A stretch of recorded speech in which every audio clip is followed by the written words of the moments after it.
10% बढ़ा करके उनको अधिक आरक्षण दिया गया है। वैसे EWS एससी समाज में या बैकवर्ड समाज में अगर भर्ती हो जाएगी EWS अधिक अगर परसेंटेज मान लो आरक्षण दे दोगे तो ज्यादा जल्दी भर जाएंगे, हमारे लोग जाएंगे नौकरी में, तो आरक्षण तो ऑटोमेटिक खत्म हो, जातवाद खत्म कर दो, आरक्षण लेने की कोई आवश्यकता नहीं, जातवाद खत्म हो जाएगी, कोई आवश्यकता नहीं आरक्षण की।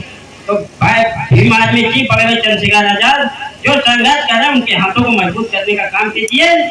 और नमस्कार, आज हम फतेहपुर जनपद के जनता गांव में पहुंचे हैं जो बिंदकी तहसील के तकरीबन 2 किलोमीटर दूर है। यहाँ एक कार्यक्रम हुआ था, भीम आर्मी का कार्यक्रम हुआ था। यहाँ पर भीम आर्मी के जिला अध्यक्ष आए हैं और सरकार से ये जो तमाम ऐसी जो बातें हुई जगह जगह महिला सुरक्षा को लेकर और सरकार को क्या कहा, क्या बात है, आज हम बात करते हैं जिला अध्यक्ष से।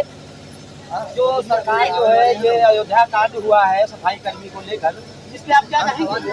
ये बहुत ही शर्मनाक घटना हुई है और इसमें हमारी भीम आर्मी पूरी तरीके इसमें लगी हुई है। हमारे चंद्रशेखर भाई बहुत जल्दी इसमें कोई न कोई निर्णय लेंगे और ये पूरी भीम आर्मी भारत में आंदोलन करेंगे। इन दिनों आरक्षण को लेकर काफी मामला चल रहा है। दिल्ली में आप लोगों ने जो है काफी जो है रैली वगैरह निकाली है, क्या जो है हल निकला है सरकार से? सरकार हमारे आंदोलन से घबरा गई है क्योंकि उनको मालूम है कि अभी तक जो भी सुप्रीम कोर्ट में क्रीम लेयर चालू किए रहे, अब ये हम लोगों पर भी लागू किए हैं। जात जात में तोड़ रहे हैं, SCO में तोड़ा जा रहा है और बैकवर्ड को बैकवर्ड से ना। अब ये जजों की भर्ती होती है तो बाप है तो बेटा भी होता है, उसका भी बेटा होता है, ये तो संतोष चला रहा है। अगर हम लोगों की बारी आई तो क्रीम लेयर ला रहे हैं, तो इसके हम लोग खिलाफ हैं। रोजगार को लेकर क्या है आपका राय? रोजगार तो हमारा नौजवान आज विश्व में अगर कहीं सबसे ज़्यादा नौजवान है तो भारत में, और पूरी तरीके परेशान है और ये आने वाले कल के लिए बहुत घातक होगा क्योंकि बेरोजगार इतना ज़्यादा बढ़ता जा रहा है कि क्राइम को बढ़ता है। चलिए और भी बात करते हैं। यहाँ पर फतेहपुर जनपद है, यहाँ हमें जानकारी ये मिली कि भीम आर्मी जो यहाँ पर संगठन बनाने वाले हैं और जो जिन्होंने काफी दिनों से संघर्ष किया वो भी आज हमारे बीच मौजूद हैं। शिव कुमार जी, आपने जो यहाँ पर भीम आर्मी तैयार की है कमेटी, जो यहाँ पर अभी एक कांड हुआ जो है कुर्सी में बैठ से जो है एक परिवार को जो है मारा पीटा गया, बकेवर जैसे आपने जो है बात की, तो इस मामले में पुलिस व्यवस्था को लेकर क्या कहेंगे सरकार? जो हमारी बीमारी प्रजा समाज पार्टी की खबरों को आगे दिखाने का समाज की जैसे कि आपने देखा है शिवम बोलने वाले काम में कोई सरकार के दबाव पे, सत्ताधारी सांसद के दबाव पे प्रशासन काम करता है, तो वहाँ पे जब बीमारी को जानकारी मिलती है अपना आंदोलन करते तो व्यक्ति को न्याय दिलाने का बीमारी प्रजा समाज पार्टी काम करता है। ये सत्ताधारी को ये दिखा देती है बीमारी कि क्या है बीमारी। आगामी चुनाव कहाँ तक पार्टी आपकी पहुँची है, क्या तैयारियां हैं आपकी पार्टी की? ये आगामी चुनाव पंचायती चुनाव भी आ रहे हैं और 2027 भी है। इस बीजेपी सरकार को यहाँ उत्तर प्रदेश से उखाड़ फेंकने का बीमारी आजाद समाज पार्टी काम करती है। योगी जी तो कहते हैं कि महिलाओं की सुरक्षा है। अब ये योगी जी आकर के जनता के बीच में आए, महिलाओं के बीच में आए, उनसे फाइट आप लीजिएगा, किसी महिला से किसी भी हमारे बीच में नहीं, उनसे मिलवाइएगा। हमारे जनता में इसी गांव में आ जाए, महिलाएं बता देंगे क्या महिलाएं की सुरक्षा है। कहते हैं माफिया बच के नहीं जा पाएंगे, बुलडोजर बाबा हैं। माफिया लोगों को तो शरण दे रहे हैं ना। ये योगी सरकार में जितने भी माफिया लोग हैं वही बीजेपी सरकार में हैं। वहाँ तो जो जैसे कि मुस्लिम समाज के नेता हैं उनको जो मारने का काम किया है, क्योंकि वो तो जानते हैं कि मुस्लिम समाज की आवाज़ उठाने वाले वो नेता तैयार हो रहे हैं, तो उन नेताओं को उन्होंने योगी जी ने मारने का काम किया है और ताकि मुस्लिम समाज की आवाज़ को न उठा पाए। चलिए, आज काफ़ी जो है जनता गांव में बड़ा कार्यक्रम रहा और वहां पर भी हम पहुंचे हैं। राजेश गौतम, भारत कनेक्ट, फतेहपुर। कोलकाता में एक मामला हुआ था, एक जो है डॉक्टर के साथ, महिला डॉक्टर के साथ जो रेप हुआ है और मृत्यु हो गई है, उसमें केंद्र सरकार को क्या कहेंगे आप? कोलकाता वाले की घटना एक इकलौती घटना पूरे देश की नहीं है। इस तरह की बहुत सारी घटनाएं घटती हैं।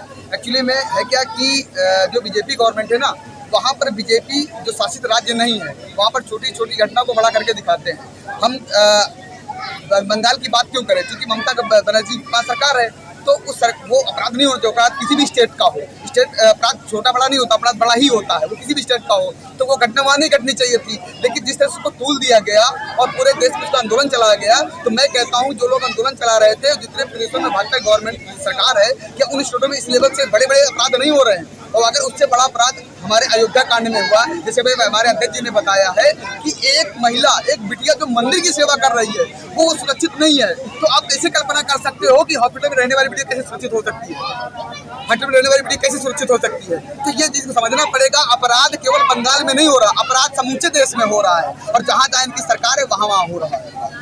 मोदी जी गरीब जनता को तो बहुत कुछ कर रहे हैं, क्या ध्यान दे रहे हैं, क्या विकास कार्य वगैरह गरीब जनता को लाभ भी दे रहे हैं? केंद्र सरकार से लगा कि यूपी सरकार लाभ दे रही है। इसके लिए जो वो लाभ देना चाहते हैं ना, लाभ वो नाम दे रहे हैं, भीख का नाम लाभ दे रहे हैं। हमें भीख नहीं चाहिए, हमें हमारा अधिकार चाहिए। हमें नौकरी दे दो, हमें रोजगार दे दो, हमें आरक्षण से हमारा जो अधिकार है वो दे दो, हमें शासन सत्ता में हमारा अधिकार दे दो, हमारे संसद दे दो, हमारे उस लेवल पे आरक्षण जो हमें चाहिए, पट्टेदारी पे, हिस्सेदारी पे, ठेकेदारी पे, वो हमारा अधिकार दे दो। हमें आपको 5 किलो नहीं चाहिए, हमें 5 किलो अनाज से हमारा भला होने वाला नहीं। हमें नौकरी, हमारा अधिकार दे दो, हम 5 किलो मेवा खेती खा लेंगे। किसानों के जो खेतों में जो ये पशु जो जाते हैं, इस पे किसान काफी आक्रोशित होते हैं, और जो जगह जगह गौशाला खुल गई है, इसके बारे में सरकार गौशाला एक सोची समझी रणनीति के तहत खोले गए हैं। जो देश में या प्रदेश में बूचड़ खाने चल रहे थे, उनको सिस्टमैटिक चलाने के लिए और एक जात विशेष लोगों को फायदा पहुंचाने के लिए। मैं आपको बता दूं, आपके चैनल में आपको जोरदारी से कह रहा हूं कि आप सर्च कर लीजिए, किसी से सर्च करा लीजिए कि आज जो भी बूचड़ खाने पूरे देश में कार्यरत हैं, उनमें 95% बूचड़ खाने किनके हैं? मुसलमान तो मुफ्त में बदनाम है बूचड़ खानों के नाम से। और उन बूचड़ खानों को जिनको आप संवैधानिक दे रहे हो, देखो गाय हमदर्दी है, लोग माता कहते हैं, माता नहीं मैं जानवर, मेरे यहाँ मैं यादव बिरादरी से बिलोंग करता हूँ, तो मेरे घर में भी गाय है, कोई पता करके देख ले। विरोध वो कर रहा है जिनके घर में गाय तक नहीं है, वो गाय को माता माने बैठे हुए हैं, और मैं उस गाय को काटने का विरोध करता हूँ। वो चाहे वैध बूचड़ खाने में करे, चाहे अवैध बूचड़ खाने में करे। अवैध बूचड़ खाने में करता है तो उसका विरोध करते हैं। जो वैध बूचड़ खाने जाति विशेष के लोग 95% बूचड़ खाने हैं, उनका विरोध कौन करेगा? ये जो अयोध्या कांड हुआ है, सफाई कर्मचारी लड़की के साथ में जो हुआ है, इसमें आपका संगठन क्या बोल रहा है और सरकार को कैसे कह रहे हैं, क्या कह रहे हैं सुरक्षा व्यवस्था को लेकर? सरकार को हम चेतावनी देना चाहते हैं कि अगर इसमें न्याय हमारे बहन को नहीं मिला, तो भीम आर्मी पूरी ताकत से इन मनुवादियों से, और ये जो 9 लोगों ने इस घटना को अंजाम दिया है, इनका वो हाल होगा जो कभी सरकार ने भी नहीं सोचा, और हमारे चंद्रशेखर आज़ाद का सिर्फ आदेश मिल जाए। भीम आर्मी पूरी तरीके तैयार उनसे लड़ने की। क्या अभी तक आपकी संगठन आपका पहुंचा?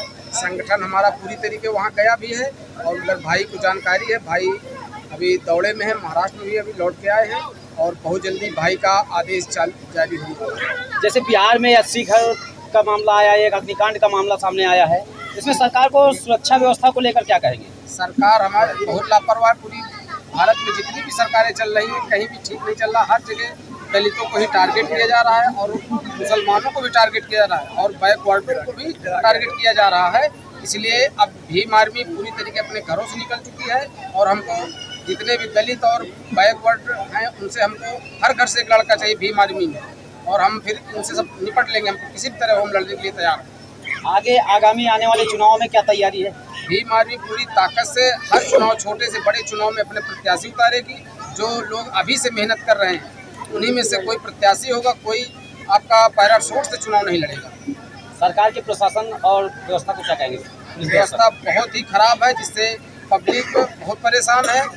जो बोलते हैं उनको बोलने नहीं दिया जा रहा, और जैसे किसी नेता का लड़का बदतमीजी करता है बहन बेटियों से, तुरंत उन लोगों को थाने फ़ोन पहुंच जाता है, और हमारे बहुजनों के लड़कों से अगर थोड़ी गलतियां हो तो उसको इतना बड़ा रूप दिया जाता है, और दरोगा और प्रशासन उनके साथ बहुत बदतमीजी से पेश आते हैं।